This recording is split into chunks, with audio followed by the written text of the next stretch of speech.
जैसे जगा हुआ पुरुष को स्वप्न के पदार्थ नहीं खींच सकते, ऐसे हुए हृदय में ज्ञान का प्रकाश फिर पुनः ये माया अंधकार उसे घसीट नहीं सकता। इसलिए उपासक कभी मनोरंजन में न फंसे। मन जल रहा है, कैसे इसको आनंदित करे, ये उपाय कहीं जागतिक न कर बैठे, नहीं तो धोखा हो जाएगा। जब मन उदास हो तो इसे प्रियालाल की लीला चरित्रों में, महापुरुषों के चरित्रों में, महापुरुषों के वचनों में इसको लगावें। इसकी उदासी प्रभु के चिंतन से दूर करें, ना कि विषय भोगों से। अगर कहीं किसी माया रचित वस्तु, व्यक्ति, स्थान के संयोग से तुम्हारी उदासी नष्ट हो रही, तो परिणाम में उपासना भी नष्ट हो रही है। ध्यान देना इस विषय पर। चाहे वो रसेंद्री का विषय हो, जनेन्द्री का हो, नेत्रेंद्री का, घ्राणेन्द्री का, त्वगेन्द्री का, शब्द, स्पर्श, रूप, रसगंध, यदि ये प्रियालाल से विलग करके भोगे जाएं तो उपासना को ढक देते हैं, पश्चाताप पैदा होता है, हृदय ग्लानि से भर जाता है, जो सहज आनंद है वो ढक जाता है। इसे अच्छे से हृदय में बैठा लीजिए। जब मन निराश और उदास हो तो अध्यात्म के द्वारा इसको आनंदित करें। विषय भोगों में लगाकर आध्यात्मिक शक्ति छीन करके कभी कोई उदास मन को प्रसन्न नहीं कर पाया, न कर पाएगा, ना है किसी का। चाहे जितना वैभव एकत्रित कर ले लोक लोकांतर का, मन प्रसन्न नहीं हो सकता। मन प्रसन्न होता ही परमात्म चिंतन से है। अगर भजन की खुराक मन को नहीं दी तो विषय खुराक में टूट पड़ेगा, वो तुम्हारे रोके नहीं रुकेगा। अगर इसे कोई रोक सकता है तो भजनानंदी, चाहे वो गृहस्थ हो या विरक्त हो, जितना आप भजन रूपी धन एकत्रित करेंगे वो महाबल है, उसी से मन को रोका जाता है। भजन करते करते हृदय सरस होता और लीलाओं में सुख मिलने लगता है। प्रभु की रसमयी लीलाएं हैं। वृंदावन में महामाधुर्य रस बरस रहा है, जो शब्द रसों का, भजन का सार है। नित्य विहार रस, नित्य विहार भजन। श्रीपाद प्रबोधानंद जी महाराज वर्णन करते हैं, वृंदारण्ये स्वकर रचिताश्चर्य शतपुष्प वाट्याम नाना पुष्पाद्भुत रचित षण्मण्डले सत्पथेनो स्वास्तीर्णाम्भोरुह मृदुदले नाविशय्या सुराधाम क्रीडन् कृष्णोऽवतु सभवतु जुष्टवर्तमोपहारम। आहा, ये बड़ा आश्चर्यमय शब्द है। आज वृंदावन ने अपने हाथ से किसी ने रचना नहीं की, स्वयं बड़ी बड़ी लताओं में, वृक्षों में लताएं आलिंगित हो गई हैं और सुंदर महल की रचना कर दी। वृंदारण्य स्वकर रचित आश्चर्य, आश्चर्य में लता भवन का निर्माण स्वयं हो गया है। ये लताएं चिदानंदमयी हैं, ये जड़ लताएं नहीं हैं। जिस समय प्रियालाल की जैसी लीला होनी होती वैसा ये स्वरूप धारण कर लेती है। मानो वृंदावन ने अपने कर कमल से लता भवन का निर्माण किया हो। महाप्रभु हरिवंश चंद्रजू भी शयन के पद में वर्णन करते हैं, देखत नव निकुंज सुनि सजनी लागत है अति चारु, माधविका केतकी लता ले, रच्यो मदन आगारु। सजनी देखो आज कितना सुंदर वृंदावन ने इस लता भवन का निर्माण किया है। माधवी और केतकी लता ने स्वयं मिलकर बड़े बड़े वृक्षों का आलिंगन करते हुए लता महल की रचना कर दी, लता भवन की रचना कर दी। कितना सुंदर लग रहा है, मानो साक्षात काम का आगार हो, काम का ही भवन हो। काम अर्थात वृंदावन में महाप्रेम, मानो महाप्रेम रूपी लताओं ने ही भवन रूप धारण किया। श्री पादुसी को कह रहे वृंदारण्य स्वकर रचित आश्चर्यम। बड़ा आश्चर्य है कि जहां जैसी झालर चाहिए, जहां जैसा कंगूरा चाहिए, जहां जैसा निर्माण चाहिए, लताओं ने स्वयं वो रूप धारण कर लिया है। और जहां जैसे पुष्प चाहिए, बंधनवार की तरह वैसे खिले हुए उन लताओं में पुष्पों के गुच्छे हैं। सतपुष्प वाट्याम, आश्चर्य में लता भवन का निर्माण वृंदावन ने किया। और सुंदर सुंदर पुष्पों की ऐसी रचना है मानो बंधनवारें बांधी गई हों, झालरें लटकाई गई हों। नाना पुष्पाद्भुत रचित सन मंडले सत्पथे न। जिस मार्ग से प्रिया प्रीतम पधार रहे हैं, आसपास की लताएं फूली हुई। अब प्रेम में, हृदय में ये भावना, उस भावना में ये वृंदावन प्रकाशित होता है। जिस पथ से प्रियालाल पधारेंगे, बड़ी सुंदर पुष्पों की गादी है, ऊपर से पुष्पों का पराग है, फिर सुंदर इत्र का छिड़काव है, आसपास से झूम झूम कर लताएं भूमि को स्पर्श करती हुई इतनी सुंदर खिली हुई है कि प्रियालाल को देख करके ही आनंद उन्मत्तता होती है। लता भवन का निर्माण सुंदर सुंदर खिले हुए पुष्पों से सजाया गया है। किसने सजाया है? वृंदावन ने। वृंदारण्य स्वकर रचिता आश्चर्यम सत्पुष्प वाट्याम, नाना पुष्पाद्भुत रचित सन्मंडले सत्पथेन। सुंदर मार्ग में और उस लता भवन में बड़ी ही पुष्पों की कारीगरी की गई। जगह जगह ऐसे चित्रों की रचना, ऐसी चौक पूरी गई है जिससे प्रियालाल को आनंद बढ़े। ऐसे पशु पक्षियों का लताओं ने निर्माण किया है। दूर से लगता है वो मयूर बैठा है, वो शुक बैठा है, वो सारिका बैठी। बड़ा आश्चर्य में मंडप है। स्वास्तिरणाम भोरु मृदुदले नाभिशय्यासु राधाम क्रीडन।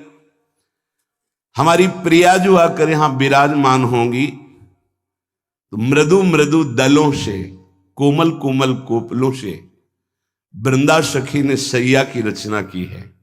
ये वृंदावन की अधिष्ठात्री देवी है। बहुत ही सुंदर कोमल कोमल पल्लवों से, कमल के दलों से आच्छादित सैया की गई है।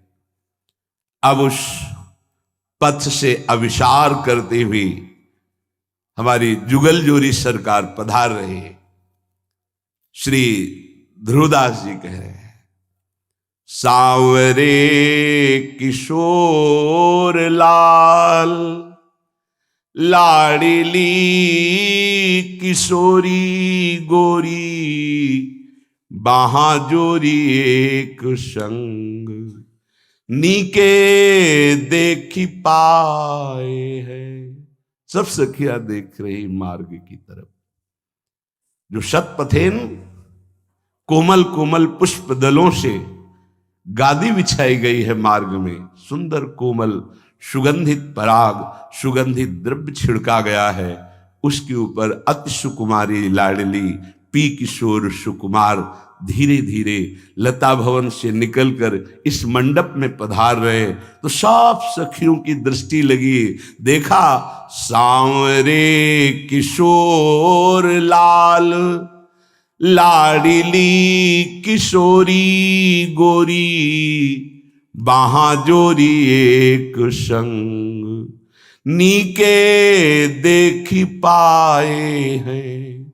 सब सखिया पधार रहे हैं।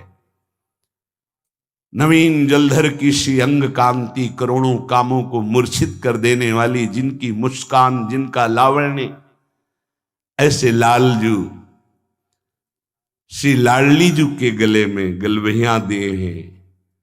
और अनंत बिजलियों की सी गोरी कांति जिनके श्री अंग से प्रकट हो रही, ऐसी महासौंदर्य समुद्र जो लालजू के चित्त को चुराने वाली हैं, वो प्रिया जो लालजू को गलबहियां दिए हुए हैं। युगल सरकार परस्पर गलबहियां दिए हुए आ रहे हैं। कैसी सांवरी गोरी जोड़ी है, ये सखियां एक संग निरख रही हैं। कंचन के कंजनी की कुंजनी में बैठे सखी, जो पहले से सुंदर सुंदर स्वर्णिम कमल दलों से सुंदर सुंदर नई नई कोपलें जो हैं उनसे सैया रची गई थी, युगल सरकार धीरे धीरे कदम बढ़ाते हुए आते हैं और उस लता मंडप में, लता मंदिर में उस शैया पर विराजमान होते हैं। एक एक क्षण की शोभा का सखी जन पान कर रहे, आते हुए गलबहियां दी हुई। अब दोनों युगल सरकार शैया पे विराजमान हैं। कंचन के कंजनी की कुंजानी में बैठे सखी, बीती राति के लिनिशी तो ना अघाए हैं। युगल सरकार बैठे, मिथुनहास परिहास परायण, पीक कपोल कमल पर झूरी, गौर श्याम भुज कलह मनोहर। अद्भुत महाप्रेम रस वार्ता होती है, हास परिहास हो रहा है। समस्त सहचरियां एक एक इंद्री से प्रियालाल का पान कर रही, नेत्रेंद्री से रूप का, श्रवणेंद्री से जो प्रिया प्रीतम परस्पर अमृतमयी वार्ता कर, एक एक अक्षर में प्रेमामृत बह रहा है। उनकी चितवन, उनकी मुस्कान, उनकी वाणी, उनका हास परिहास, ये सखियां पान कर रहे। बिल्कुल उदाहरण तो त्रिभुवन में कोई है नहीं। अगर कहीं ये शोभा, ये हास परिहास, ये प्रेम के लिए थोड़ा सा नेत्रों में झलक जाए तो प्रेम समाधि लग जाए। आपका मन तो इतना मलिन है कि सांसारिक जब 3 घंटे हास परिहास विनोद नाटक नौटंकी की लीला होती है तो पैसा देकर तुम्हारा मन कहीं नहीं जाता, और 3 घंटे आप विषय प्रपंच की एकाग्रता में लीन रहते हैं, जिसे फिल्म कहते हैं। 3 घंटे 2.5 घंटे आप बैठे गर्व महसूस करते हैं, आनंद महसूस करते हैं। सोचो, वो नायक झूठा, वो नायिका झूठी, वो खेल झूठा, हास परिहास झूठा, और उसमें तुम आनंदित हो रहे हो। कहीं सच्चिदानंद की मुस्कान देखने को मिल जाए, कहीं सच्चिदानंद का हास परिहास देखने को मिल जाए, कहीं सच्चिदानंद की शोभा निरखने को मिल जाए, तो दशा क्या होगी तुम्हारी। तुम्हारा मन तो झूठे विषयों में भी राजी हो गया, झूठी कहानियों में राजी हो गया। कहीं सच्चिदानंद की लीला देखने को मिल जाए तो प्राणों की आफत आ जाए। ये प्राण आचार्य बल से टिकते नहीं, तो प्राणों की सामर्थ्य नहीं आनंद समुद्र को झेल सके। ऐसा परमानंद एक झांकी में है युगल सरकार की। युगल सरकार उस शैया पर बैठे हुए हास परिहास, ये वो प्रभु हैं जो शिव सनकादि अपने ध्यान में जिनको लाने की प्रत्येक पल चेष्टा करते रहते हैं। ये वृंदावन रजोप सेवी रसिक जनों की कृपा से जोरी नेत्रों में नहीं हृदय में ही बस जाती है। ये हृदय निकुंज में खेलने लगते हैं। पूरी रात महा उत्सव चला प्रेम का, तऊ ना घाने हैं। सखियां इस प्रेम चेष्टा को देखकर नहीं अघा रही, और प्रियालाल इस प्रेम चेष्टा की क्रीड़ा से नहीं अघार है। बड़े चतुर शिरोमणि लाल जो हैं, पर हमारी लाडली जू के सामने इनकी एक भी चतुरता नहीं चलती। भोरी हैं हमारी प्रियाजू, पर 64 कला प्रवीण हैं। रूप राशि अति चतुर शिरोमणि। लालजू बहुत चतुर शिरोमण हैं। दृष्टि कहीं और है और स्पर्श कहीं और करना चाहते हैं। कैसे कोई जान पाएगा? दृष्टि कहीं और है तो लगता है इधर, लेकिन चतुर शिरोमणि प्रियाजू समझती है। तो हारनी के ब्याज पिए छुयो चाहे उर्जनी, प्रिया जानी अंचल सो तब ही दुराए हैं। हित ध्रुव परम प्रवीण को अंगनी में, समुझी समुझी मन दो मुस्काए हैं। परम प्रवीण श्री प्रियाजू के आगे लालजू की एक चतुरता नहीं चलती प्रेम क्रीड़ा में। यद्यपि प्रेम कला में दो परम प्रवीण हैं, एक दूसरे की प्रवीणता देखकर दोनों मुस्कुरा रहे हैं और प्रियालाल की प्रवीणता को देखकर सखिया आनंद मगन हो रही। अद्भुत कुंज में अद्भुत विलास करते हुए लाल पीत फूलनी की कुंज सुख पुंज मध्य, लाल पीत बागे तन दो लाल पहिरे, भूषण की दुति प्रति अंगनी में झलकत, मानो रूप सिंधु ने ते उठती हैं लहरें। मंद मंद हंसी कछु रंग भीनी बातें करें, बेसरी के मोती दो छवि सो थर हरे। हित ध्रुव रीज रीझी रहे रति रस भीजी, अंचल निसुधि भूली परे सुख गहरे। सुंदर सुंदर अरुण वर्ण के पीत वर्ण के फूलों की कुंज सजी हुई है। मध्य में अरुण वर्ण के पीत वर्ण के फूलों की शैया पर अरुण वर्ण के पीत वर्ण की पोशाक धारण किए हुए हमारे युगल सरकार विराजमान है। अद्भुत पोशाक, अद्भुत आभूषणों की कांति और अद्भुत अंगों की शोभा, मानो रूप समुद्र में अद्भुत शोभा की तरंगे उठ रही हो। ऐसे युगल सरकार मंद मंद मुस्कुराते हुए कुछ रंग भीनी बातें कर रहे हैं।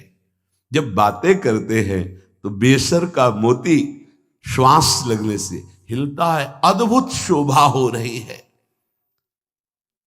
प्रिया प्रीतम परस्पर रीझ रहे और सखियां रीझ रीझ कर प्राण न्यौछावर कर रही। ये महासुख चिंतन का है। वृंदावन के रसिक परमहंस इसी शोभा, इसी रस में सदैव डूबे रहते हैं। श्रीपाद प्रबोधानंद जी महाराज कह रहे हैं, धन्य है उनका जीवन जो राधा क्रीड़न कृष्णोवतु, जहां श्री प्रिया प्रीतम क्रीड़ा कर रहे हैं वहां दृष्टि पहुंच चुकी है।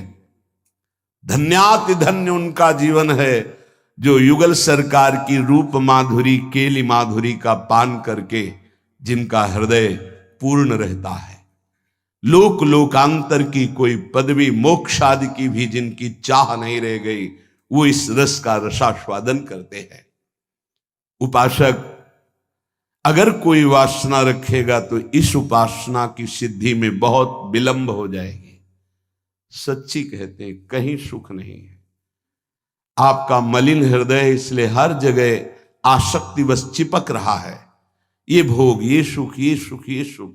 सच्ची कहते हैं, निर्मल हृदय से अगर आप देखोगे तो इस माया रचित बनावटी संसार में सुख कहाँ है? किसी को भी मिला होता आज तक तो इतिहास में, शास्त्र में कोई लिख देता मैं परम सुखी हो गया। कहीं सुख नहीं। आप अपने जीवन को साक्षी करके देखिए, आप अपने हृदय के न्यायाधीश बनिए और बोलिए आज तक आपको किस भोग में सुख मिला। तत्कालिक आपकी तन्मयता के कारण आपको लगता है कि मैं भोग रहा हूं अमुक पदार्थ, अमुक भोग, उसमें सुख है, लेकिन थोड़ी ही देर बाद फिर आप निर्णय कीजिए जो आपने भोगा वो क्या था, फिर और थोड़ी देर बाद तो आप देखेंगे नवीन तृष्णा पैदा हो गई पुनः भोगने की, कि अभी तो अनुभव नहीं हुआ, एक बार फिर देखता हूं। इसका मतलब वहां सुख नहीं है। इसलिए पूज्यपाद श्री उड़िया बाबा जी महाराज कहते हैं, अय उपासक, मन में यदि कोई वासना रखोगे तो तुम्हारा पुनर्जन्म निश्चित है। बहुत ध्यान से सुनिएगा, ये बड़े न्यायाधीश हैं, ये ब्रह्म प्राप्त भगवत प्राप्त महापुरुष जो बोलते हैं यही प्रमाण माना जाता है। अगर आप महान पाप किए हैं और कोई महात्मा कह दे जाओ कुछ नहीं सब ठीक है, एक भी पाप का दंड आपको नहीं मिलेगा। सच्ची माना ना, ये न्यायाधीश हैं, ये बड़े बड़े महापुरुष, इसीलिए इनसे जो लाभ मिलता है वो भगवान से भी बढ़कर लाभ कहा जाता है। क्योंकि भगवान में तो जब पूर्ण शरणागति होती तब हम तो हम सर्व पापेभ्यो मोक्षयिष्यामि मा शुचा, और पूर्ण शरणागति यही महापुरुष जन कराते हैं। एक एक शब्द पर कभी संशय मत करना। ये जीवन का वो सूत्र है जिनके आधार पर बाल्यावस्था से चला गया है। अय उपासक, अय साधक, मन में यदि कोई वासना रखोगे तो पुनर्जन्म तुम्हारा निश्चित हो गया है। होश में हो जाओ। वासना, ये भोग लूं, ये देख लूं, ये चाहत है, इसके सिवा हम नहीं कुछ पसंद करते, इसके बिना हम नहीं जी सकते, ये सब वासना। हिरण में ममता हो गई तो भगवान के पुत्र हैं, भगवान ऋषभ देव जी के पुत्र हैं भरत जी महाराज, अगला जन्म हिरण का हुआ। स्त्री में आसक्ति हो गई पुरंजनी में तो पुरंजन का अगला जन्म स्त्री का होगा। अगर कोई भी वासना है आपका जन्म होगा, प्रमाण सहित कहते हैं बाबा। प्रार्थना करते हैं कोई वासना रहने न पावे, नहीं तो अगला जन्म हो जाएगा, बड़ा निकृष्ट भी हो सकता है। हम एक बहुत बड़े महात्मा की बात बता रहे हैं। बाबा कह रहे हैं जब हम राम घाट में रहते थे गंगा की, तो एक बड़े अच्छे महात्मा वहां थे। उन्होंने एक अपनी कुटिया बना रखी थी। एक दिन उनके कोई बड़े धनी मानी भगत आए और सोने की कई मुहरें चरणों में रखी, भेंट में रखी। उन्होंने सोच करके ले लिया कि संत भंडारा करेंगे, और गीता जी के एक बस्ते में बांध कर रख दिया। वस्त्र को आवेष्टित करके ग्रंथ को जब रखा जाता है तो उसे बस्ता कहते हैं। एक रस्सी होती और उसको जब ऐसे करके कई बार लपेटा, उसी में वो स्वर्ण की मुद्राएं रख दी, मोहरें। सोचा कि कभी समय आएगा तो हम भंडारा कर देंगे। कुछ संतों ने उनसे कहा चलो तीर्थ यात्रा करने बद्री नारायण चलते हैं। चिंतन में आया कि वो मोहरे रखी, भंडारा करना था, पर संतों से कह नहीं पाए और चले तो बद्री नारायण नहीं पहुंच पाए, रास्ते में ही प्राण निकल गए। प्राणों का क्या भरोसा, कौन सा कदम आखिरी होगा किसको पता, कौन सी श्वास आखिरी होगी किसको पता। इसलिए बहुत चतुर सुजान वो हैं कि कोई संकल्प नहीं रहने देते, नहीं रखना चाहिए। चतुर सुजान साधक कल हम ये करेंगे, नहीं नहीं, अगर श्री जी ने चाहा तो कल ऐसा हो जाएगा। शब्दों में बंधना, शब्दों में ही मुक्त होना, संकल्प में ही बंधना और संकल्प से ही मुक्त हो जाना, दोनों बातें हैं। कल मुझे अमुक जगह जरूर जाना है, तुरंत अंदर से हाँ श्री जी ने चाह तो जरूर चले जाएंगे, वाणी से भले चूक हो जाए, अंदर से चूक नहीं होनी चाहिए। तत्काल आराध्य देव को बीच में लो, नहीं फंस जाओगे। एक बार भी आराध्य देव को बीच में नहीं लिया, रास्ते में प्राण निकल गए। चिंतन चल रहा था कि लौट के आएंगे, तो स्वर्ण मुद्राएं जो रखी उनको बेच करके फिर भंडारा करें। सदिच्छा भी नहीं रखनी, ये बहुत सूक्ष्म विषय है। अब उनका शरीर छूट गया। शरीर जब छूट गया तो शरीर की अंतिम क्रियाएं हुई जो संत की होती। 16 दिन बाद कुछ संतों को प्रसाद पवाया गया।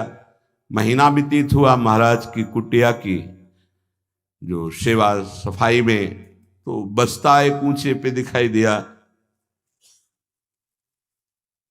देखा कि गुरु जी की गीता रखी हुई है।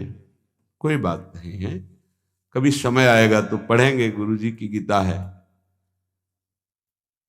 रात्रि में स्वप्न हुआ उनके शिष्य को कि बेटा मैं पतित हो गया, चूक हो गई। अंतिम समय स्वर्ण मुद्रा का ध्यान होने के कारण मैं सांप बनकर उसी बस्ता में बंधा हुआ हूं।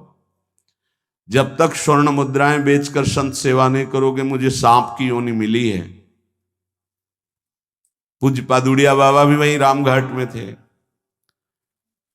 उन्होंने स्वप्न सुनाया कि ऐसा ऐसा गुरुजी का स्वप्न देखा। तो सब संत एकत्रित हुए, सबके सामने जे ही बस्ता खोला गया, सोई नवीन अवस्था का सर्प फड़ काट के खड़ा हो गया। स्वप्न सच्चा निकला, क्योंकि वो आदेश हुआ था गुरु जी का। वो एक स्वप्न नहीं था, वो एक आदेश था। इसलिए सब संतों को एकत्रित किया था कि ऐसा कुंडली मारे फन काढ़े उन्हीं स्वर्ण मुद्रा के ऊपर। वही महात्मा जी क्योंकि स्वप्न में बता चुके थे। उस वस्त्र में देखा गया कोई छिद्र नहीं था जिससे सर्प घुसकर पहुंच सके स्वर्ण मुद्रा तक, क्योंकि कई लपेट होते हैं बस्ता में। ये देखकर सब महात्मा आश्चर्यचकित हो गए कि भाई थोड़ी सी असावधानी हुई कि स्वर्ण मुद्रा का चिंतन बना तो सर्प होकर के गुरु जी को बैठना पड़ा। उस सर्प को बड़े सम्मान, किसी को कुछ नहीं काटा, कुछ नहीं छेड़ा, उसको बहुत सम्मान से आदर पूर्वक जंगल में जाके दुखी होकर शिष्यों ने छोड़ा और उन मोहरों को बेचा गया। संत भंडारा हुआ, उनकी जो ही वासना की पूर्ति हुई, ये वासना बन गई थी, तो ही शरीर छूटा उनका और अपनी गति को प्राप्त हुए। इसलिए उपासक, ये सद्वासना थी। सद्वासना जब बंधन को प्राप्त करा सकती है तो असद वासना कौन कौन सी दुर्गति देगी, ये बहुत सूक्ष्म विषय है। एक महात्मा पधार रहे थे तो वृक्ष के नीचे लेटे थे, ऊपर आम का फल था। पके हुए आम के फल में दृष्टि चली गई। अंतिम समय तो उसी में कीड़ा बनकर आम के पेड़ में आए। शिष्य समर्थ थे, उनको ध्यान के द्वारा जब पता चला तो उन्होंने फिर भजन बल से अपने गुरु जी का उद्धार किया। कई बार ऐसा देखा गया है कि शिष्य के द्वारा गुरु को भगवत साक्षात्कार होता है। सुतीक्ष्ण जी को पहले से ठाकुर जी का साक्षात्कार हुआ, साथ लेकर फिर अपने गुरु जी के पास साक्षात्कार करवाने प्रभु को गए। बड़ी महिमा है भजन की। गुरु प्रदत्त भजन से बड़ी सामर्थ्य शिष्यों में जागृत हो जाती है। विश्वास करो, विश्वास करो, बाबा 2 बार कह रहे हैं। जो कह रहे हैं उस पर विश्वास करो। कोई वासना मत रहने दो, ढूंढ ढूंढ करके वासना को नष्ट कर दो। तुमसे ना नष्ट होती हो तो गुरुजनों के सामने रख दो, प्रभु के सामने रख दो। प्रभु इस वासना को नष्ट कर दो। देख लो, भंडारे की वासना ने सांप बना दिया, मृग की वासना ने मृग बना दिया, हिरन बना दिया। हमारी इतनी वासना है, हमारा क्या होगा? कभी विचार किया है अंदर बैठ के? कितनी बाजार लगी वासना की। ये सब वासनाएं कट जाएंगी यदि एक सूत्र रख लो, श्री जी की इच्छा। ऐसा करेंगे, हाँ, श्री जी की इच्छा से अंदर से ऐसा, हाँ प्रियाजू की जैसी इच्छा, वो तुम्हें बांध ही नहीं पाएगी कोई वासना, क्योंकि प्रिया जो प्रधान हो गई है। उपासक प्रभु को भूल जाता है। जब कोई वासना होती तो अपना ऐसा अंधकार पैदा करती है कि प्रभु को भूल जाता। जैसे भरत जी भूल गए, जिन प्रभु के स्मरण में बाधा ना पड़ जाए, राज रानी राजपुत्र और राज्य का त्याग कर दिया। वही हिरण की बाधा को कैसे स्वीकार कर लिया कि प्रभु का विस्मरण हो रहा है, प्रभु की सेवा छूट रही हो, हिरण के दुलार में घूम रहे हैं, हिरण बनना पड़ा। बहुत सावधान। अगर हम सब सावधानी पूर्वक उपासना करें तो इसी जन्म में हम जीवन मुक्त हो जाएं। गुरुदेव, इष्ट, इष्ट का मंत्र और माला, ये साधना की 4 विशिष्ट पद हैं।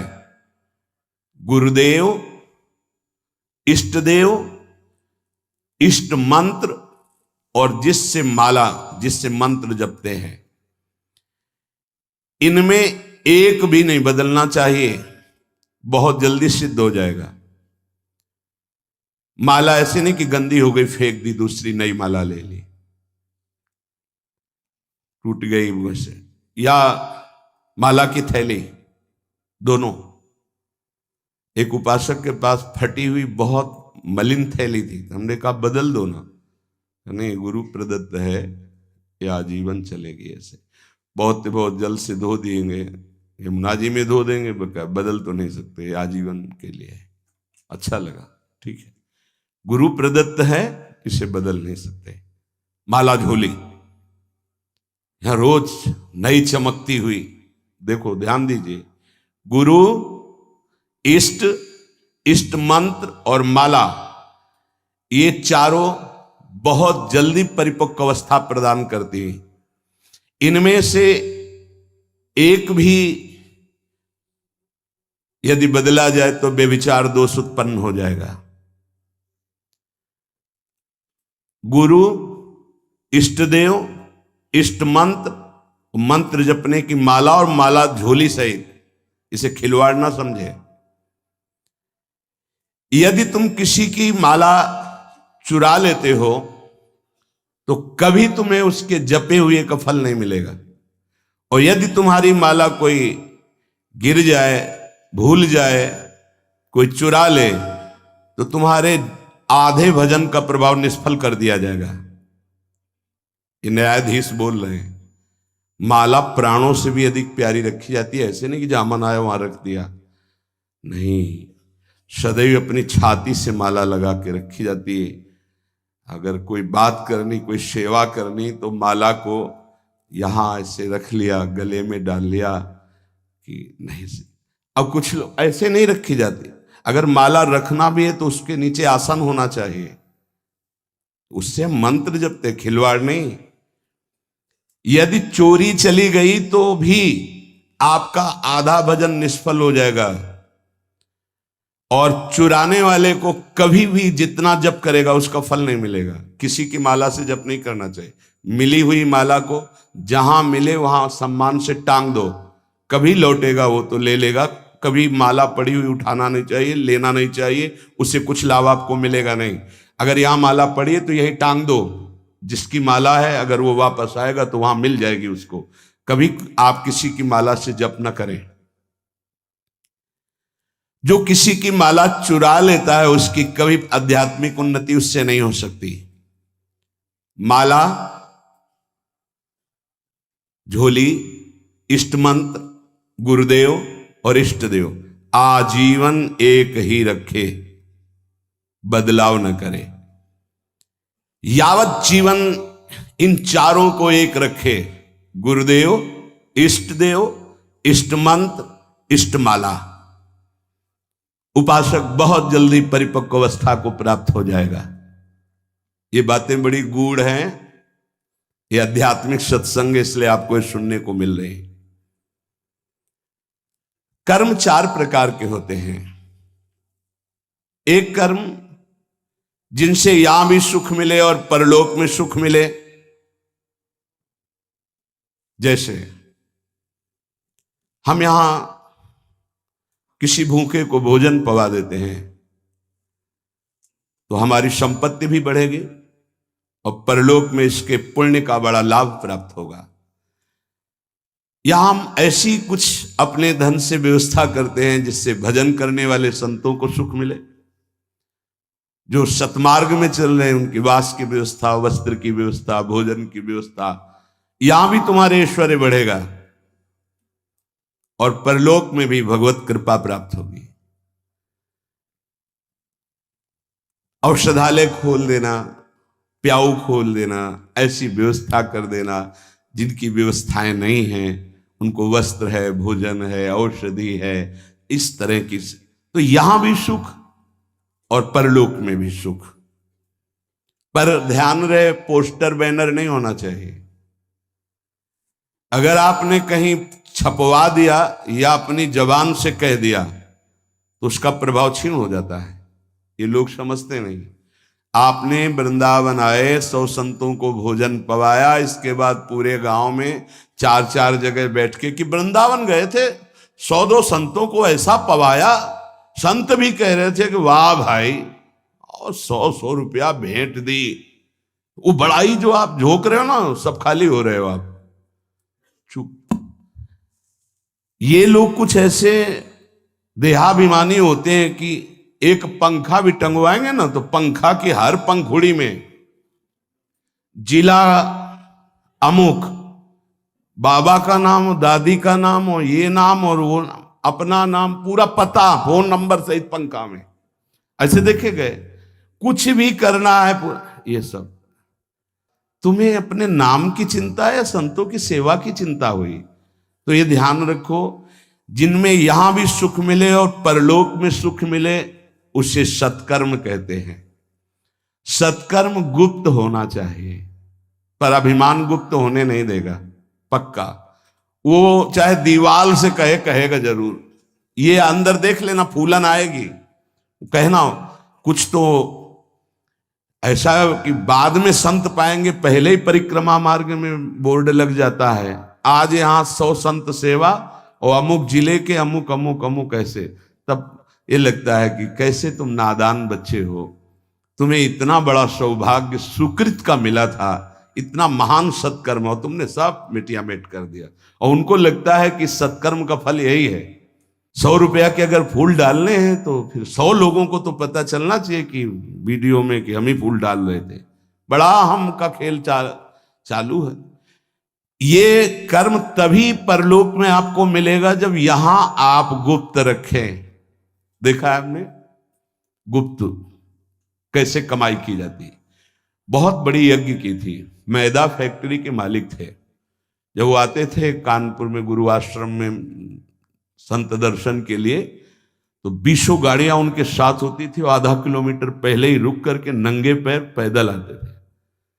जब वो यज्ञ करवाए तो एक हाथ में झाड़ू सोहनी और एक में डलिया, और जो ऐसे खा पी के दोना पत्तल फेंक देते वो उठाते। कहीं कोई पोस्टर नहीं, कहीं, और इतनी दिव्य सब खान पान सामग्री सब ऐसी, और वो केवल चेक करते थे अपने कार्यकर्ताओं का, झाड़ू लिए हुए वो लिए। कोई जैसे पूछता यज्ञ कौन करवा रहा, तो बोले हमको तो यहाँ दोना पत्तल फेंकने की सेवा मिली, हमें तो पता नहीं। कोई जान नहीं पाया कौन करवा रहा है, अपने लोग इसलिए जानते थे कि प्रेरणा से हो रही थी।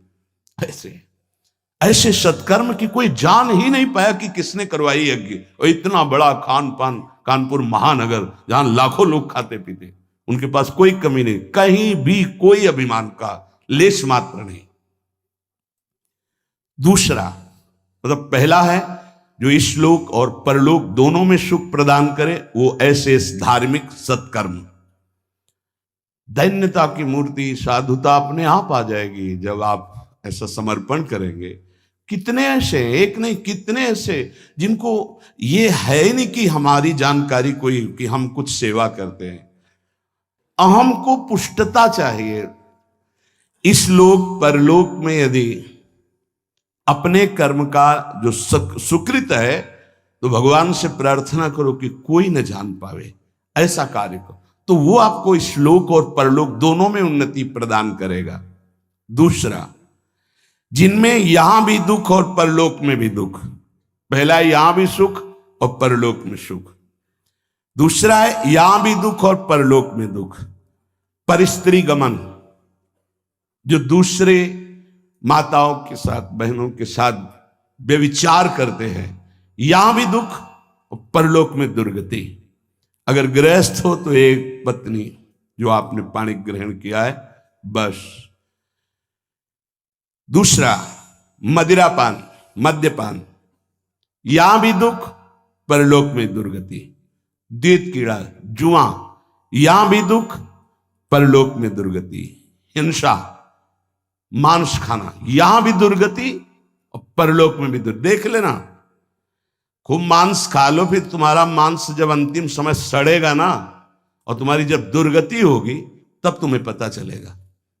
अभी तो खा लो, अभी तो तुम बातें बना लो, समय आएगा तब तुम्हें ऐसा जलाएगा। कभी कभी ऐसा लगता है कि ये मानव देह केवल संत कृपा से ही लाभ ले सकता, अन्यथा नहीं ले सकता। ये कोई पक्षपात की बात नहीं। जिनको संत समागम नहीं मिला है, पूरा पशुवत जीवन व्यतीत हो रहा है, पशुवत जीवन। बस इतना लक्ष्य है, कितना भोग भोग लें, कितना विषयों का सेवन कर ले, बस इतना ही उनका लक्ष्य है। वो चाहे पैसे के बल से, वृद्धावस्था पैसे के बल से, वही विलासिता, वही भोग, सोच नहीं रहे कि किस लिए आया था, क्या करना। यहां भी दुख और वहां भी दुख। जो दूसरों को दुख देता है, हिंसा करता है, व्यभिचार करता है, मांस खाता है, यहां भी दुख और परलोक में भी दुख। तीसरा, यहां सुख, परलोक में दुख। जो कर्जा ले लिया, वापस नहीं किया, कई तरह के ऐसे दूसरों को लूटने वाले, दूसरों के नाना प्रकार से सुख चुराने वाले जो लोग हैं, वो यहां सुख का अनुभव करने के लिए करते हैं। अपहरण कर लिया, ऐसा कर लिया, चोरी कर लिया, ऐसा। इसके बाद का परिणाम परलोक में तो भयानक दुख मिलेगा, और सबसे बड़ा दंड होता है, मन जलता रहता है। कोई भी अधर्म करने वाला मन कभी प्रसन्न नहीं रह सकता, निर्भय नहीं रह सकता। वहीं संत निर्भय रह रहे, और वो भयभीत है, प्रतिपल अस्त्र बांधे हुए। जो यहां भोग प्रधान जीवन है, दूसरे का सुख छीनता रहता, छल कपट, बहुत कपटी स्वभाव होता है लोगों का।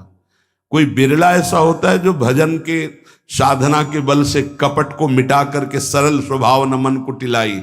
नहीं तो सांप जैसी टेढ़ी चाल होती, सामने कुछ और, पीछे कुछ और, बोल कुछ और रहा है, कर कुछ और रहा है, सोच कुछ और रहा है। ऐसे लोग यहां सुखी दिखाई देते हैं। लोगों के प्रश्न भी रहते हैं, झूठ, कपट, छल, हिंसा, चोरी, ऐसे लोग यहां सुखी दिखाई देते हैं बड़ा, लेकिन परिणाम उनका बड़ा भयंकर होता है, महान दुख को प्राप्त होते हैं। पहला है यहां सुख वहां सुख, सत्कर्म। दूसरा है यहां भी दुख वहां भी दुख, असत्कर्म।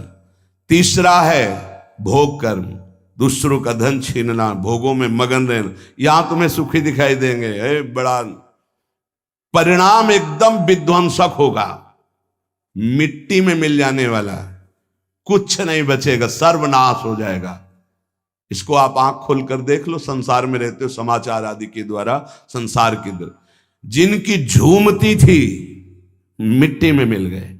अधर्माचरण करने वाला कभी सफल नहीं हो सकता। झूमती थी, अभी से लेकर इतिहास साक्षी है। जिस लोक में भुजा ठोक देता था, लोकपाल भयभीत हो जाते थे, मिट्टी में मिल गया। ऐसे ही है अधर्माचरण, चोरी, हिंसा, बल विक्रम के द्वारा दूसरे की संपत्ति को छीनकर भोगो, ये बहुत देखा है, नष्ट हो जाते हैं। समय आने पर विध्वंस, और परलोक में तो दुर्गति ही होती है। चौथा, ये बहुत जोर का है, यहां दुख, परलोक में परम सुख। ये है त्यागी महापुरुष। जिन्होंने यहां जानबूझकर समस्त भोगों का त्याग करके भगवान के लिए महान दुख को आमंत्रित किया। गर्मी, सर्दी, बरसात, निंदा, अपमान, काम, क्रोध, लोभ, मोह, मद, मत्सर सबको सह रहे हैं। राधा राधा राधा राधा राधा, ये परम पद में आरूढ़ होंगे। तपस्वी, नाम जापक, व्रत उपवास, योगाभ्यास, साधना, इनके द्वारा पूरे जीवन कष्ट सहते रहते हैं और जगत मंगल और परम पद की प्राप्ति, ये 4 प्रकार के कर्म होते हैं जिनमें यहां सुख वहां सुख, वो दान पुण्य सत्कर्मादि, जिनमें यहां दुख और परलोक में दुख, पापाचरण, एक शब्द में बोल सकते हैं पापाचरण। तीसरा भोगाचरण, जिसमें यहां सुखी दिखाई दे रहे लेकिन परलोक में इनकी दुर्गति होगी। दुखिया को न सताइए, दुखिया देगा रोए, और जब दुखिया के मुखिया सुने तो तेरी गति का होए। किसी को कमजोर समझकर आप फंसा दिए या कष्ट दे दिए या मार दिए और आप पदवी पे पहुंच गए, तो परम पदवी वाला जब दृष्टि डालेगा तो तुम्हारी धज्जियां उड़ जाएंगी। ये बहुत होश में, जो शब्द दूसरे के हृदय में चोट पहुंचाकर परम पद में पहुंचा दे, वही साधु के शब्द होते हैं। उठो, जागो, भूल मत करो। अगर यहां तुम सुखी होने के लिए अधर्माचरण से धन ले लेते हो, चाहे जो हो, तो परिणाम में तुम्हें बड़ा भयंकर दुख भोगना पड़ेगा। इसलिए हम प्रार्थना करते हैं, अंदर की हालत को मजबूत करना है तो दुखियों को मत सताना, निर्दोषों को दंड मत देना, पैसे के लिए किसी को गलत मत फंसाना। नहीं, चाहे जितना बड़ा अधिकार आपको मिला हो, वो अधिकार भी एक समय का है, इसके बाद नहीं। फिर तुम्हें जो कर्म का दंड मिलेगा वो भोगना पड़ेगा। त्रिभुवनपति अधिकार प्राप्त है महाराज नहुस को, भूल गए अपने कर्तव्य को और पदाभिमान में गलत आचरण में कदम रख दिया तो अजगर की योनि प्राप्त हुई, भ्रष्ट हो गए देवराज इंद्र पद से। कोई भी पद अगर आप गलत आचरण करोगे तो समय पर जब दंड देगा, पद भी छिन जाएगा, सुख भी छिन जाएगा, परिणाम महान हानिकारक दुख कारक होगा। उपासक यदि बहुत जल्दी पवित्र और शुद्ध साधना में समर्पित होना चाहता है तो शरीर और प्राण, इन दोनों को भगवान के चरणों में समर्पित कर दे। हमारी अब जिम्मेवारी खत्म, समर्पित। तो समर्पण भी हमें नहीं आता ना, कैसे समर्पित करें।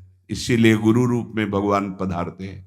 गुरुदेव जैसी आज्ञा करें वैसे शरीर के आचरण हमारे हों, और गुरुदेव जो हमें नाम मंत्र दे वही हमारी श्वास में चले, तो दोनों समर्पित हो गए, शरीर और प्राण। जब कोई शरीर और प्राण भगवान को अर्पित कर देता है उसे आत्मनिवेदन भक्ति कहते हैं, और आत्मनिवेदन भक्तिवान ही परम पद को प्राप्त होता है, परम रस को प्राप्त होता है। पाई रस भक्ति गूढ़ जुग जुग जग, दुर्लभ भव इंद्रादि विधिम। ये रस भक्ति तभी प्रकट होती है जब शरीर और प्राण अपने आराध्य देव को समर्पित हो जाते हैं। उपासक जैसे भगवान सच्चिदानंद में है, ऐसे उपासक का भी सच्चिदानंद में स्वरूप होता है।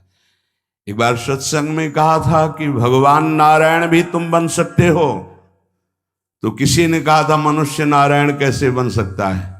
देखो सीढ़ी है, नारायण नर बन सकते हैं ना, तो सीढ़ी बन गई, उतर गए ना, उसी सीढ़ी में चढ़ जाओ तो नर नारायण बन जाएगा। कैसे प्रमाण? गीध देह तजी धरि हरि रूपा। जब परम सत्कार्य बन गया सियाजू की रक्षा का, तो गीध ने शरीर छोड़ा और हरि रूप धारण करके हरिधाम को गया, नारायण रूप धारण करके। जब अजामिल का शरीर छूटा तो चतुर्भुज नारायण रूप होकर भगवान के धाम। जब धुंधकारी का प्रेत योनि छूटी तो चतुर्भुज भगवान के पार्षद लेने आए थे, चतुर्भुज रूप पार्षद रूप हरि रूप धारण करके भगवान के धाम को चला गया। केवल श्री लांछन चिन्ह लक्ष्मी जी का, वो भर पार्षदों को नहीं होता, नहीं पूरे जैसे हरि वैसे ही हरि के पार्षद होते हैं। सच्चिदानंदमय पार्षद स्वरूप सच्चिदानंद की सेवा में उपस्थित होता है। जैसी श्री जी वैसी श्री जी की सखिया किशोरी मात्मानम किमि सुकुमारी नुकले। उपासक अपनी उपासना को चुरा के रखे, नहीं तो कोई चुरा लेगा। हम जो साधना करते हैं किसी को पता नहीं होना चाहिए। हमारा अहम कहता है कि हम सबको बता दे, इतने माला जपते हैं, ये करते हैं, ये करते हैं। पूज्य पादुड़िया बाबा कह रहे हैं उपासक अपनी उपासना को चुरा के रखना, ये चुराने की वस्तु है, छुपाने की। कोई जाने ना आप किस कोटि के। जैसे समुद्र की कोई था नहीं ले सकता, ऐसे उपासक की कोई था नहीं ले सकता। सेवा में तुलसी दल 7 दिन तक प्रयोग किया जा सकता है। 1 दिन उतार के 7 दिन तक वो बासी नहीं माना जाएगा। बिल्व पत्र 5 दिन तक, कमल पुष्प 3 दिन तक और अन्य पुष्प 1 दिन। आज उतारा आज ही लगाए, आज उतारे हुए कल नहीं चढ़ाए जा सकते। केवल कमल पुष्प 3 दिन तक। अगर अन्य पुष्प हैं और आज उतार कर कल चढ़ाते हैं तो वो बासी माने जाएंगे, वो श्री जी की सेवा में नहीं आएंगे। उपासक सदैव सतयुग में रहता है। कलयुग उनके लिए है जो संत समागम से दूर है, भजन से दूर है। सतयुग की स्थिति क्या होती है? सतयुग के वासी जो उपासक है उनमें हर समय विचार में पवित्रता होती है, मंत्र जाप में तन्मयता होती है, नाम जाप में तन्मयता होती है, आराध्य देव के ध्यान में मगन रहते हैं और वो निरंतर परोपकार, भगवत सेवा, समाज सेवा, वो सतयुग में ही रहते हैं। अगर ये बात है तो सतयुग में ही हो। जो नाना प्रकार की कलह का चिंतन करता रहता है, कपटी है, झूठ बोलता है, ज्यादा नींद लेता है, हर समय आलस्य है, हिंसा है, विषाद है, शोक है, मोह है, भय है, विषयों की भूख है, भोगों की आसुरी प्रवृत्ति है, वो कोई भी हो कलयुगी है, कलयुग में है। जो जप परायण है, ध्यान परायण है, साधन परायण है, सेवा परायण है, वो सतयुग में वास करता है। हर समय सतयुग, कहां कलयुग है?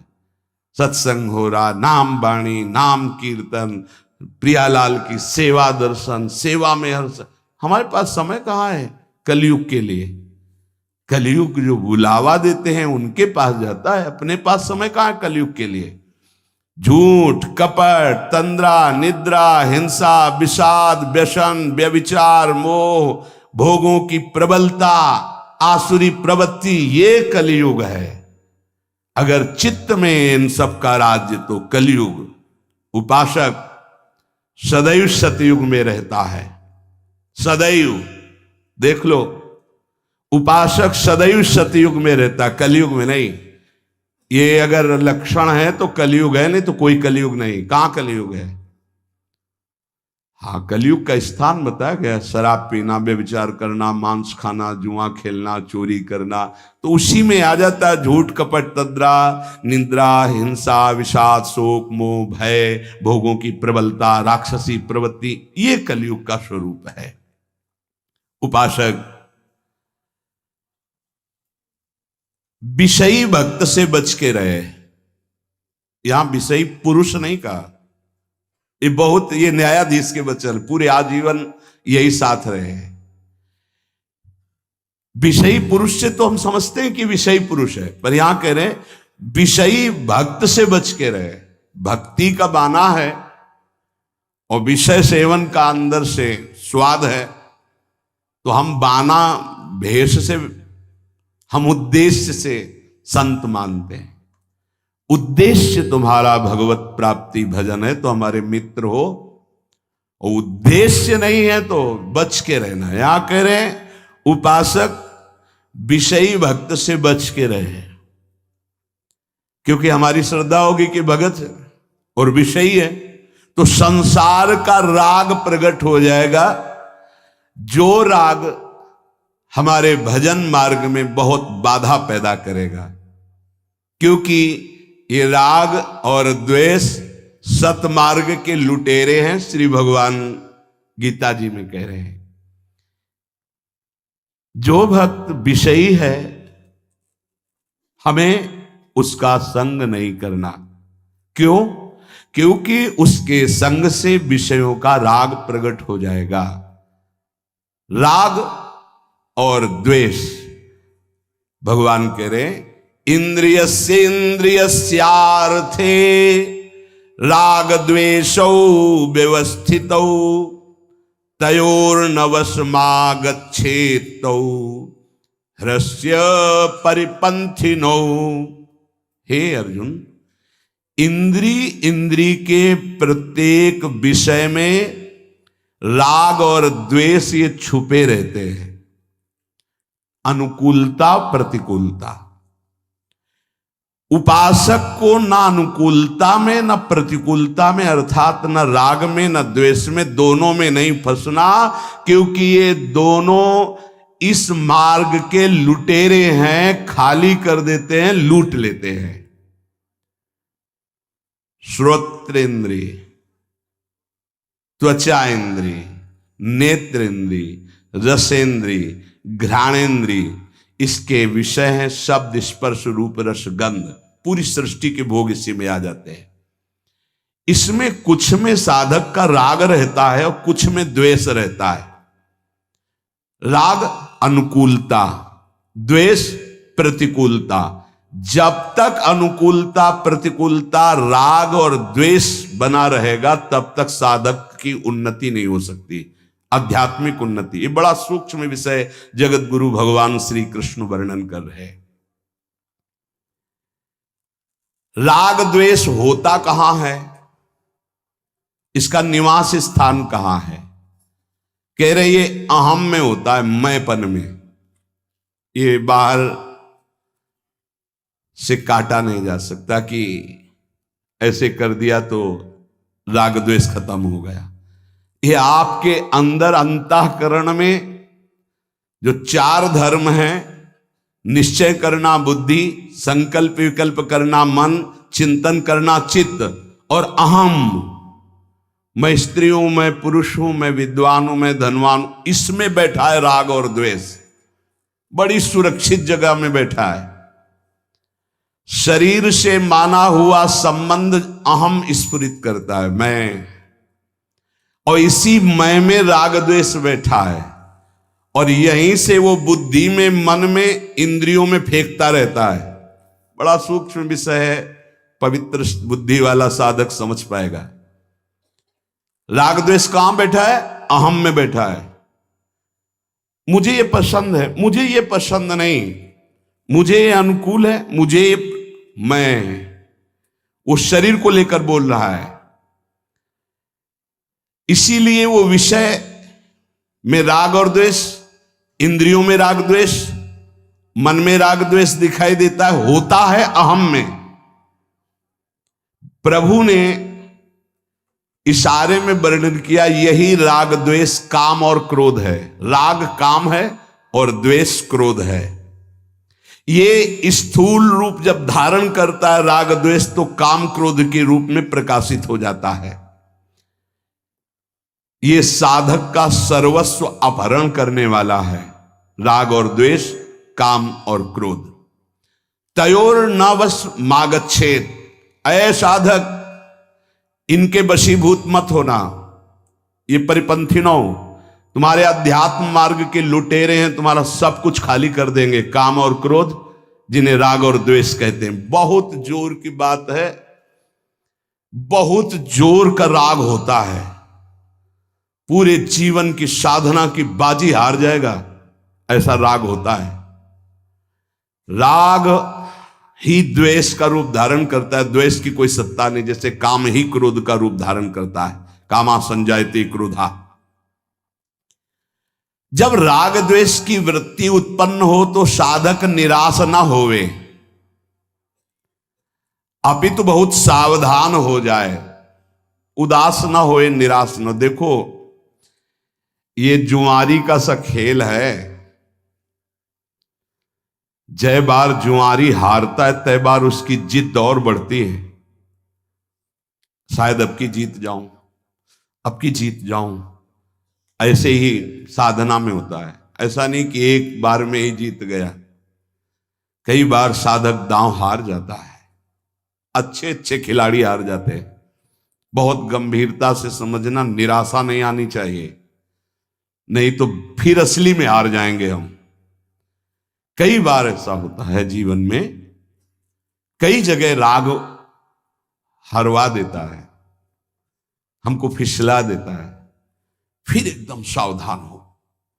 जैसे जुआरी की, अगर अब की जीत गए तो पूरी बाजी जीत जाएंगे, शायद अब की जीत जाएं, तो वो तो जीते ना जीते, जीता तो हारा, हारा तो हारा।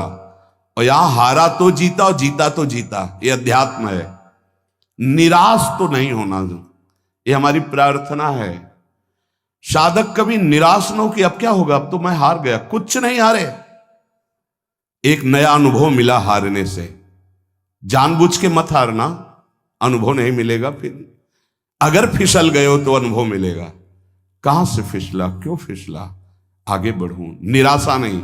और आध्यात्मिक ऐसा है कि जैसे जल में ऐसे मारा तो गड्ढा दिखाई दिया, हाथ हटा लिया, पूरा बराबर हो गया।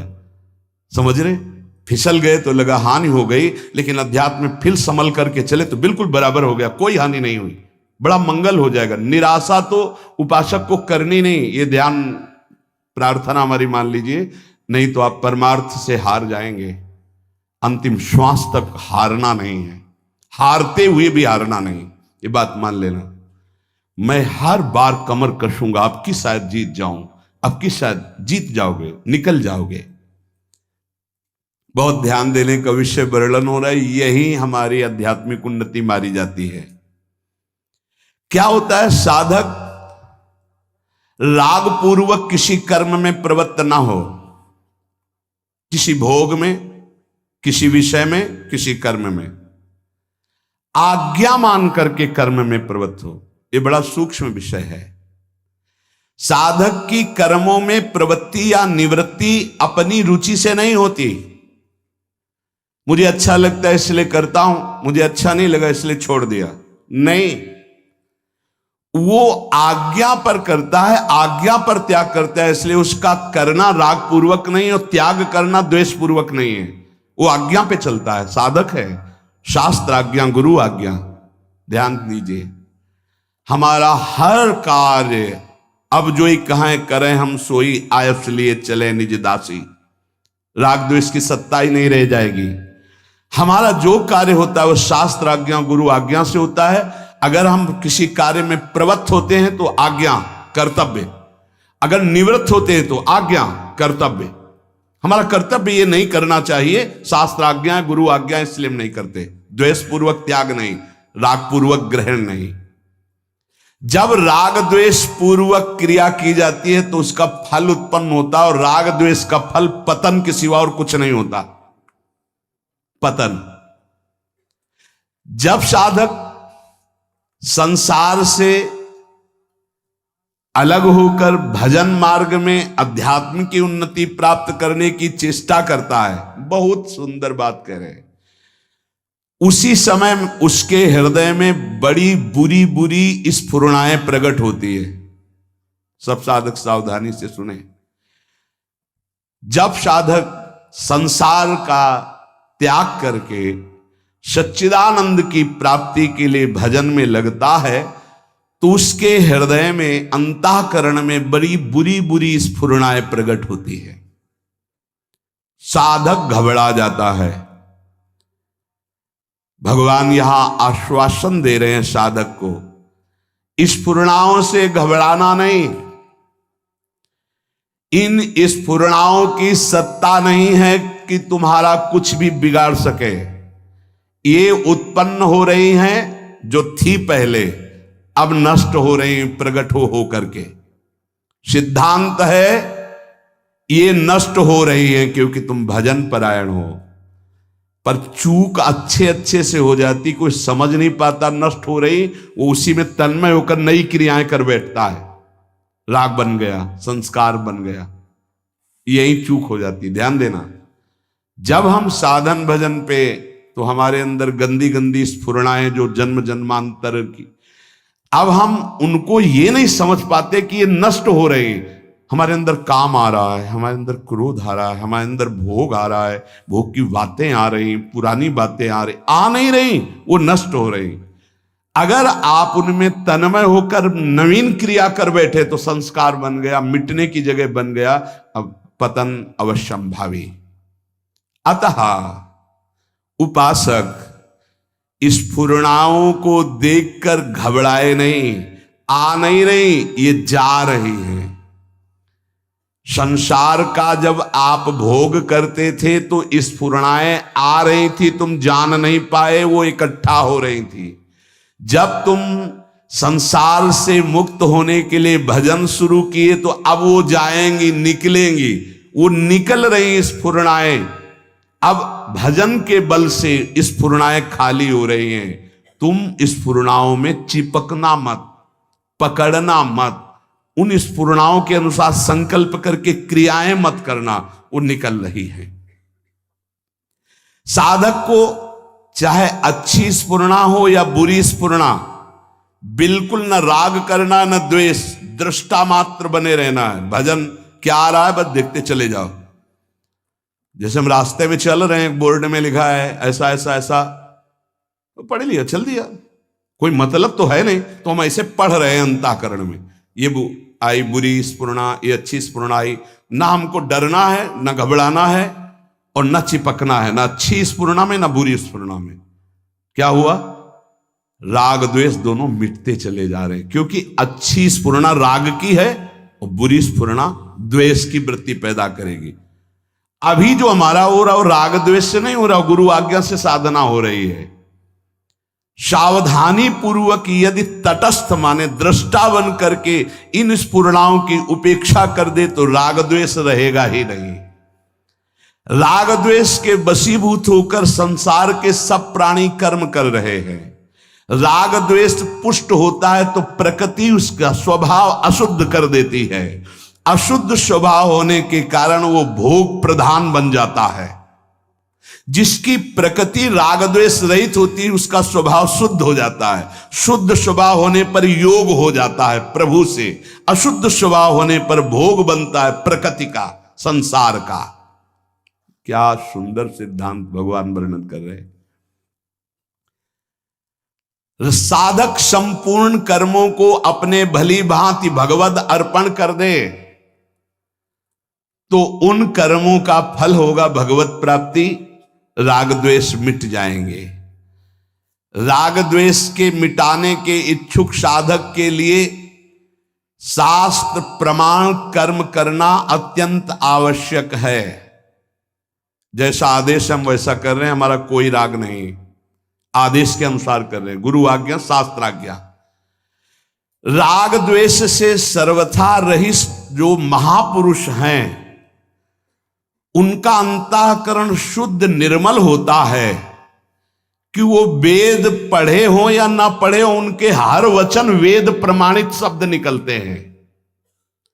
शताम ही संदेह पदेषु वस्तिषु प्रमाणमंतःकरण प्रवत्तयः। सत्पुरुषों का अंतःकरण इतना पवित्र हो जाता है कि उनकी वाणी वेद प्रमाण मानी जाती है। जैसे किसी भी विषय में संशय उस महापुरुष से पूछ ले और वो कह दे हाँ ठीक है सा, अब कोई भय नहीं, वैसा ही होगा जैसा वो बोल रहे हैं। सताम ही संदेह पदेषु वस्तिषु प्रमाणमंतःकरण प्रवत्तयः। उनका अंतःकरण राग द्वेष से रहित परम शुद्ध है। वो जो बोलेंगे वही शास्त्र प्रमाण होगा। महापुरुषों का अंतःकरण इतना शुद्ध निर्मल होता है कि स्वतः वेदों का भावार्थ उनके हृदय में प्रकट हो जाता है। वो जो बोलते हैं आप वेद से प्रमाणित कर लीजिए, वो मिलेगा कहीं ना कहीं लिखा। स्वामी शरणानंद जी से कहा कि ये तो हमने कहीं नहीं पढ़ा जो आप कह रहे हो, तो बोले लिख लो, नया वेद लिख लो, जो हम कह रहे हैं वो लिख लो। तो इतनी ठसक से कैसे बोल रहे थे?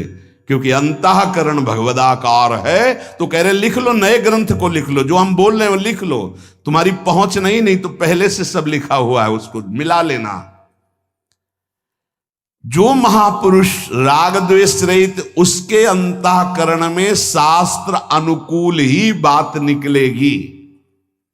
राग द्वेष का सर्वथा अभाव होने के लिए जो साधक राग द्वेष मिटाना चाहता है, उसे किसी महापुरुष का आश्रय लेना पड़ेगा। क्योंकि शास्त्र को हम नहीं समझते कि हमारे लिए कब कहां कैसी आज्ञा है। वो महापुरुष ठीक वही आज्ञा करेंगे जिससे हमारा मंगल होगा। जब हम किसी महापुरुष का आश्रय लेते हैं, उनकी आज्ञा के अनुसार हम साधन व्यवहार सब करते हैं, तो हमारा स्वभाव शुद्ध हो जाता है, स्वभाव शुद्ध हो जाता है।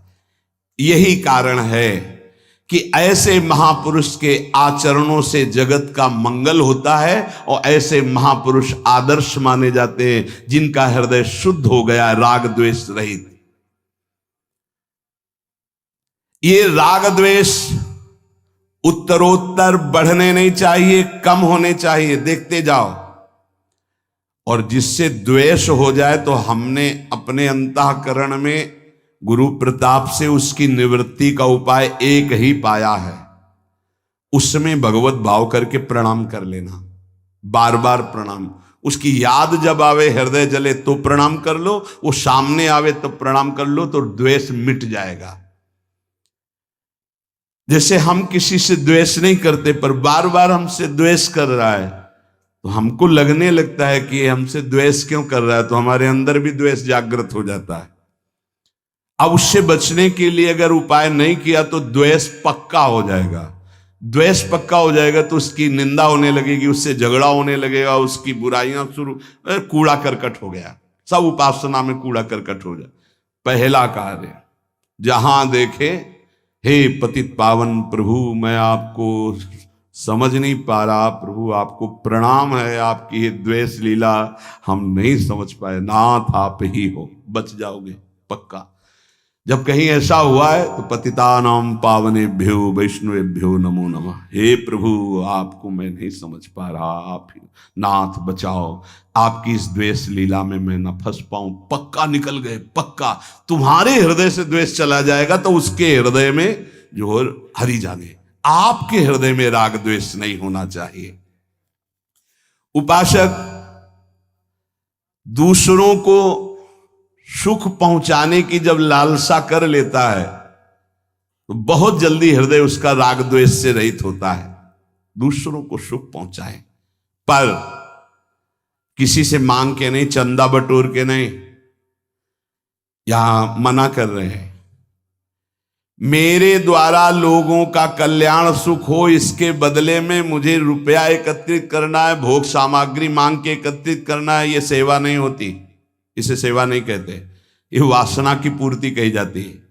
ध्यान दीजिएगा, दूसरों को सुख पहुंचाने से बहुत जल्दी राग द्वेष मिटता है, जिसे सेवा कहते हैं। पर सेवा दूसरों से मांग करके, भोग सामग्री एकत्रित करके अपनी मान बड़ाई पुष्ट करना होता है, सेवा नहीं होती। कारण कि वो सुख भोग करना चाहता। मैंने सर्दियों में कपड़े बांटे, तुमने क्या बांटे?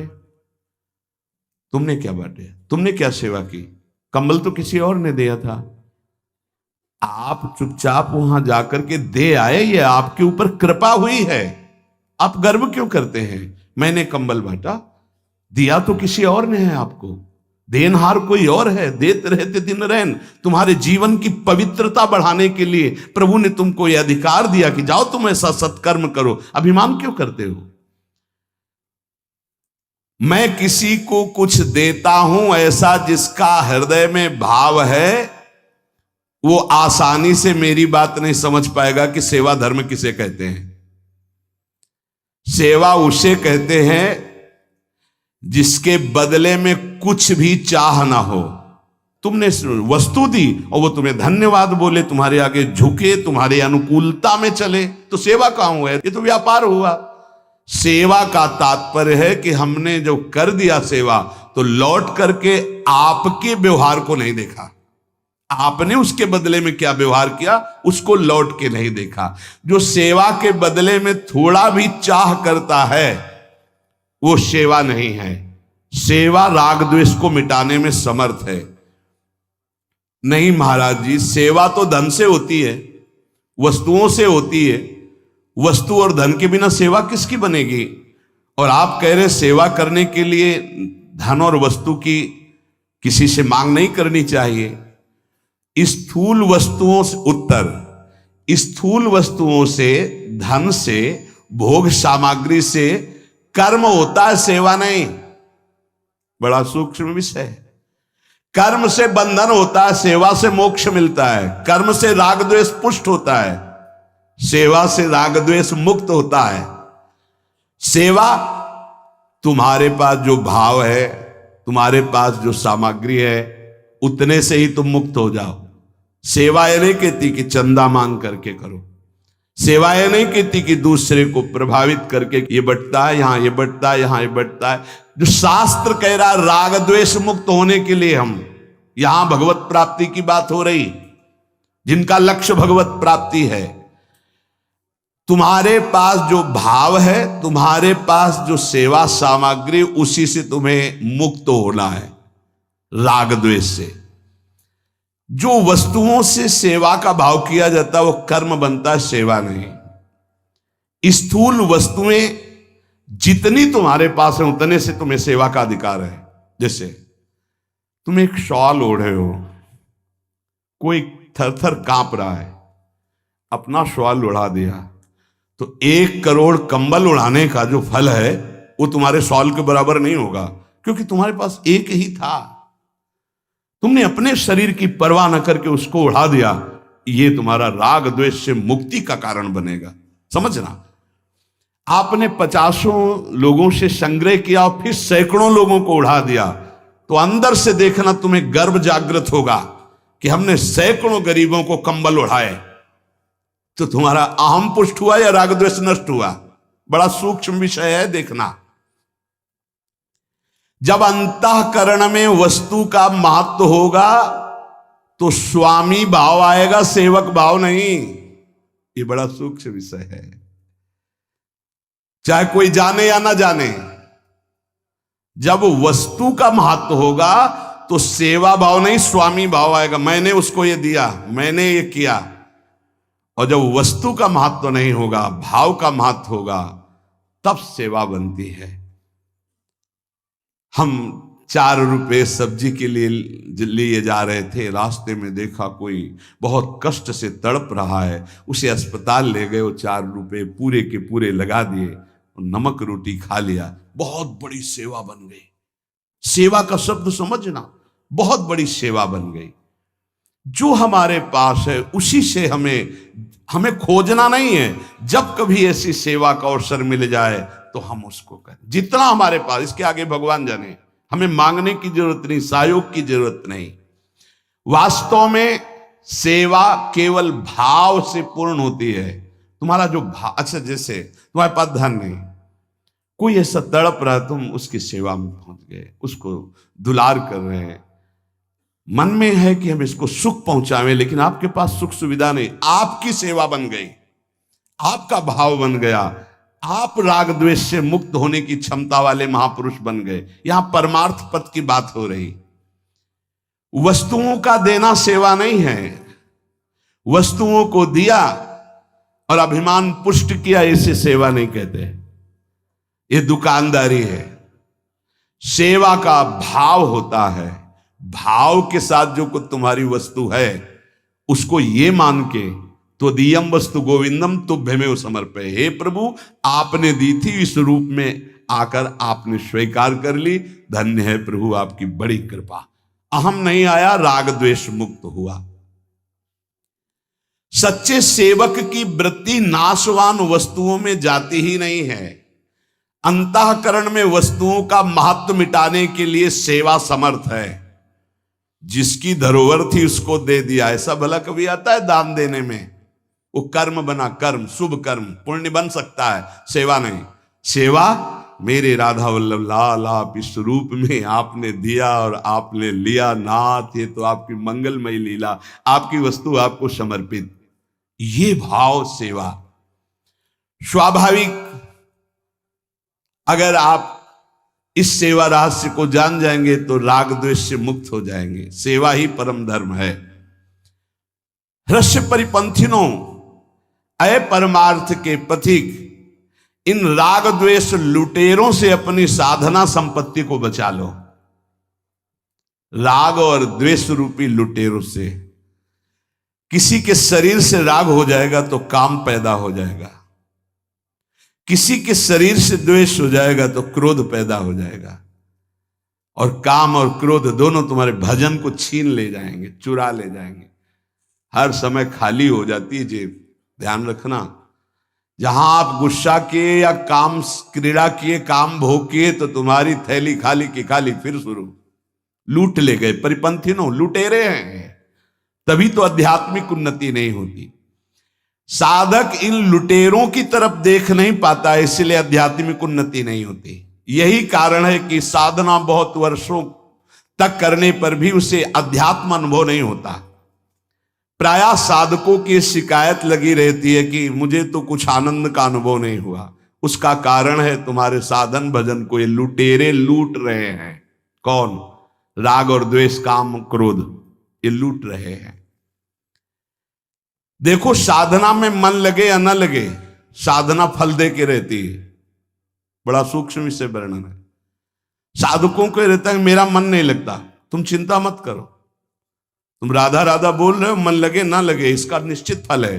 पर यदि तुम राग और द्वेष पूर्वक व्यवहार कर रहे हो, जैसे नाम भी जप रहे हो और भ्रष्टाचार भी है, पराई माता बहनों से व्यभिचार भी है, क्रोध भी कर रहे हो, द्वेष भी कर रहे हो, गंदी आदतें भी कर रहे हो, इसके बाद तुम्हारे हाथ में अभी कुछ स्टॉक नहीं आएगा परमार्थ का, भजन का, साधन का। खोखले बने रहोगे और ऐसे कितने वर्ष व्यतीत हो जाएंगे, फिर आप शिकायत करोगे कि हमें इतने वर्ष हो गए नाम जप करते, कोई लाभ नहीं मिला, क्योंकि चोरों से अपनी गठरी चुरवाते रहे आप। हम मन की एकाग्रता को ज्यादा महत्व नहीं देते, हम देते हैं राग और द्वेष पर महत्व। ये राग द्वेष, माना हम 10 बार नाम लिया तो 10 बार तो सुरक्षित है, हम 1000 बार लिया वो हमारी पूरी जेब काट ले गए, क्या बचा? राग द्वेष, काम, क्रोध, ये जेब कटुआ है, ठग हैं, ये लूट रहे हैं, परिपंथिनों। ये ऐसे ठग हैं कि इनसे हाथ मिला के जेब कटवाई जाती है। भजन की जेब कोई जबरदस्ती नहीं काट सकता है, ध्यान रखना। इनको इतनी कलाएं आती हैं कि हम इनको छाती से लगाएंगे, आओ दोस्त, और जो ही छाती से लगे जो ही काटे, फिर जलन किया, कुछ अनुभव ही नहीं हो रहा है, क्योंकि बार बार भ्रष्ट माने गिर जाना, बार बार पतित हो जाना, बार बार ये काम, क्रोध, बार बार राग द्वेष हमको नष्ट करते रहते हैं। उपासक, इसीलिए कहा गया कि जिनका राग द्वेष रहित शुद्ध अंतःकरण है, ऐसे महापुरुषों के अनुशासन में चले। राग द्वेष की स्फुरणा हो तो डरो मत, पर उन दोनों के अनुसार क्रियाएं मत करो। स्फुरणा में साधक पतित होने लगता है कि स्फुरणा आई, अब तो क्या होगा, अब जैसा मन कह रहा वैसा करना पड़ेगा, नहीं करेंगे तो जलेंगे, फिर वैसा कर बैठता है। ये परिपंथिनों, राग द्वेष स्वतः नष्ट होने वाले हैं, तुम चुप रहो। इनकी अंदर स्फुरणा हुई, ये हाहाकार मचा रहे हैं, मचाने दो, तुम राधा राधा राधा राधा राधा, ये नष्ट हो जाएंगे। साधक उनकी इतनी सत्ता दे देता है, उनको इतना महत्व दे देता है, उनका इतना आदर करने लगता है कि वो नष्ट होने के बजाय साधक को नष्ट कर देते हैं। काम क्रोध साधक को नष्ट कर, इनकी सत्ता नहीं, स्फुरित होता है। होने दो, किसी से बोलो मत, कहो मत, चिड़चिड़ापन मत लाओ, जलो मत, गंभीर। कोई पूछे कैसे हो, बहुत अच्छे, कृपा है। नहीं, कोई शारीरिक मानसिक परेशानी नहीं, श्री जी की कृपा से कोई परेशानी नहीं। अंदर तुम्हारे विकार वो सब भस्म हो जाएंगे। मत बोलो किसी से, रही मन की मन व्यथा, मन में रखिए गोय, ये सुन उठ लई हैं लोग सब, बांट न लई है कोई। उनकी सत्ता होती। राग द्वेष स्वतः नष्ट होने वाले हैं, ये ज्यादा देर टिकेंगे नहीं, फुलझरिया की तरह अपना चमत्कार दिखाएंगे, नष्ट हो जाएंगे। साधक इनकी सत्ता दे देता है, इनका आदर करता है, इनका महत्व करता है, और वो साधक को नष्ट कर देते हैं। अगर तुम इनका आदर ना दो, इनका महत्व ना दो, इनकी तरफ मत देखो, ये अपने आप नष्ट हो जाएंगे। सुख दुख का कारण दूसरे को मानने से राग द्वेष पुष्ट होते हैं। सुख देने वाला, देखो मान्यता होती। वर्षा हुई, एक नाच रहा है और एक रो रहा है बैठे। कौन? किसान नाच रहा है खेती में, बढ़िया बढ़िया वर्षा हुई, और कुम्हार के बर्तन सूख रहे थे, वो सब फैल गए, वो बैठे रो रहा है। वर्षा का क्या है? एक को प्रतिकूल पड़ रही, एक को अनुकूल पड़ रही। वर्षा तो समतुल है, वो तो बरस रही है। हमारी अनुकूलता, हमारी प्रतिकूलता, हमारी मान्यताएं ही पूरी की पूरी अनुकूलता पर। अब गर्मी में आग प्रतिकूल लगेगी और सर्दी में दूर से तापत तो कितना सुखद लगती है। ये अनुकूलता प्रतिकूलता आने जाने वाली और मान्यता के अंतर्गत है। स्वरूप में इनका कोई महत्व नहीं है। तुम स्वरूप हो, देह नहीं हो। थोड़ी देर के लिए काम क्रोध विकल कर रहे हैं, सह लो, ये नष्ट हो जाएंगे। उनका महत्व में, अरे काम आ गया, अरे क्रोध आ गया, चुप शांत, वो नष्ट हो जाएंगे, अपने आप नष्ट हो जाएंगे। उनकी सत्ता ही नहीं, वो ज्यादा देर नहीं टिकेंगे। आप टिकाओगे तो टिक जाएंगे। आप आसन बिछा कर बैठा लोगे, सत्ता दोगे, सत्ता काम आया, उसी का चिंतन कर रहे हैं, उसी के अनुकूल आचरण करने लगे, उसी की तरह वार्ता व्यवहार करने लगे, भ्रष्ट कर देगा, नष्ट कर देगा।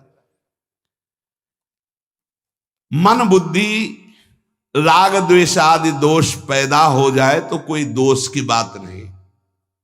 एक इस प्रसंग को समझ लो, क्रियाएं ना होने पाए, उनकी सत्ता नहीं, अंदर से मान लो नहीं, ये लूटते रहते हैं, बहुत दूर तक चलते हैं। काम क्रोध राग द्वेष, राग द्वेष मन में उत्पन्न हो जाए, काम क्रोध मन में उत्पन्न हो जाए, कोई खतरे की बात नहीं है। उनके अनुसार कोई क्रिया ना होने पावे, क्रिया खतरे की बात है। अंदर ही छुपा लो, भस्म हो जाएगा। जो उपासक उनके वशीभूत होकर क्रिया रूपी दोष कर बैठता है, वो उनके वशीभूत हो जाता है और वो उपासक के अध्यात्म के उत्साह को नष्ट कर देते हैं। जैसे किसी की कड़वी बात, किसी का तिरस्कार, अपमान हमारे प्रति व्यवहार हुआ, अब हमारे अंदर क्रोध आ रहा है, अब हमको बताना भी नहीं, ना उससे ना किसी से। आपको वो गाली दे रहा था, कैसा भगवान की लीला है, उसकी बुद्धि, हंस के। अब सामने तो कुछ कह नहीं पाया, पीछे नाश मना रहा है, उसका नाश नहीं होगा, आपका अभी शुरू हो गया, क्योंकि आपका हृदय जल रहा है, हृदय गंदा हो रहा है, हृदय द्वेष से युक्त हो रहा है। बड़ा सावधान। उपासक कभी अपना बल न माने राग द्वेष हटाने का, गुरु कृपा, भगवत कृपा, और चुपचाप सह जाए और ये सोचे कि देखो हम कृपा से बच गए, उसने गाली दिया, हम सह के निकल गए, ये गुरु कृपा, अरे बड़ी कृपा भगवान की, उत्तर नहीं दिया और हृदय भी नहीं जला, और देखो हमारी निंदा की, बच गए, वशीभूत नहीं हुए। साधक को कभी भी राग द्वेष के वशीभूत होकर क्रिया ना होने पावे, बस इस पर ध्यान देना है। राग द्वेष हृदय में स्फुरित हो, डरना मत। राग द्वेष तुम्हारा कुछ नहीं बिगाड़ सकते यदि क्रिया ना होने पावे। मनोगतान मन में आए तो कोई बात नहीं, अभी थोड़ी देर आया है, अभी शांत हो जाएगा। श्री भगवान कह रहे हैं यदि आप इन राग द्वेष काम क्रोध रूपी लुटेरों से बच गए तो बहुत जल्दी अध्यात्म आपके हृदय में प्रकाशित हो जाएगा। और जो अध्यात्म मार्ग गुरुदेव ने दिया है उस मार्ग को कभी छोड़े ना। दूसरा कोई आपके पास आकर के बताए कि हम बड़ी सुविधा वाला मार्ग बता रहे हैं, बहुत सुविधा दे रहे हैं, बड़ा सुखद है, बड़ा ऐसा है, और आपके मार्ग में जिसमें चल रहे हो देखो वर्षों हो गए, कुछ अनुभव भी नहीं हुआ और कुछ सुख भी नहीं मिला, आ जाओ हमारी बात पर, तो नहीं मानना चाहिए। आगे के श्लोक में भगवान उसका वर्णन करते हैं कि अच्छी तरह आचरण में लाए हुए सुख सुविधा वाले दूसरे के धर्म से दुख देने वाला अपना धर्म सर्वश्रेष्ठ है। आपको भले लग रहा है अभी दुख, लेकिन परम सुख प्राप्त होगा। इसकी व्याख्या कल करते हैं। श्री राधा वल्लभ लाल की।